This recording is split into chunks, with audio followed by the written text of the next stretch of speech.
घराच्या बाहेर अंगणात गायींच्या दावणीजवळ झोपलेल्या 65 वर्षाच्या खंडू दारकू खिलारे या शेतकऱ्यावर बिबट्याने हल्ला करून गंभीर जखमी केले आहे। या हल्ल्यात त्यांच्या तोंडाला जखमा झाल्या असून त्यांच्यावर पारगाव तालुका आंबेगाव येथील खासगी रुग्णालयात उपचार सुरू आहेत। ही घटना मंगळवार तारीख 9 एप्रिल रोजी रात्री 10:30 वाजता भराडी तालुका आंबेगाव येथील चौफुला वस्तीवर घडली। भराडी थोरांदळे रस्त्यावर चौफुला वस्तीवर खंडू दारकू खिलारी हे आपल्या कुटुंबासमवेत राहतात।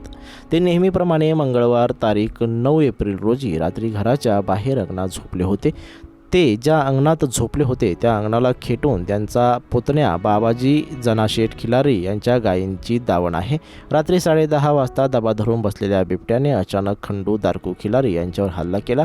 यावेळी शेतकऱ्याने आरडाओरडा केल्यानंतर बिबट्याने तेथून धूम ठोकली।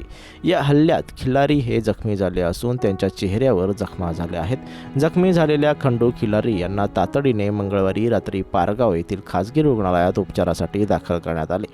आता बुधवारी सकाळी त्यांना पुढील उपचारासाठी मंचर येथील उपजिल्हा रुग्णालयात दाखल करण्यात येणार असून त्यांना लस दिली जाणार आहे। शेतकऱ्यावर झालेल्या बिबट्याच्या हल्ल्याची माहिती तातडीने पोलीस पाटील संतोष खिलारी यांनी वन विभागाच्या अधिकाऱ्यांना कळवली, परंतु रात्री तर सोडाच, सकाळपर्यंत कोणी अधिकारी कर्मचारी घटनास्थळी फिरकला नाही। चौकट माणूस मेल्यावर पिंजरा लावणार का? 2 दिवसांपूर्वी याच चौफुला वस्तीजवळ कांताराम खिलारी, कैलास गाडेकर व भाऊ खिलारी हे 12 वाजण्याच्या सुमारास या रस्त्यावर दुचाकीवरून जात असताना अचानक त्यांच्यासमोरून बिबट्याने झेप घेतली होती। तसेच 1.25 महिन्यापूर्वी या चौफुला वस्तीवरील खंडू बबन खिलारी यांचा कालवडीवर बिबट्याने हल्ला करून फडशा पाडला होता। यावेळी येथील नागरिकांनी बिबट्याला पकडण्यासाठी पिंजरा लावण्याची मागणी करून देखील वन विभागाने काही पिंजरा लावला नाही। माणूस मेल्यावर वन विभागाचा पिंजरा लावणार का, असा सवाल उपस्थित राहत आहे।